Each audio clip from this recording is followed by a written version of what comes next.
જય માતાજી મિત્રો, આજે આપણે આવી ગયા છું મુડેઠાની અંદર ને આઈકણ આજે દિવાળીના દિવસે અશ્વદોડ રાખેલું છે એટલે આપણે આવી ગયા છું મુડેઠાની અંદર. એટલે આજે તમને બધું જ બતાવવાનું છે ને જે આપણે ચોથબાઈને જે ચૂંદડી ઉડાડવા જાય છે આખો બ્લોગ આપણા હાલકે સ્ટુડિયોની અંદર આવે છે.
વડાળ ગોમમાં જ છે, કોકને પૂછજો.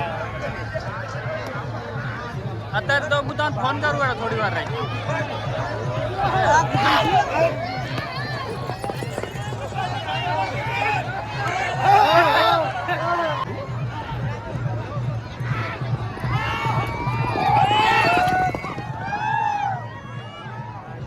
આ ઘોડા નાખી રહ્યો, આ કાળું કાળું કાળું કાળું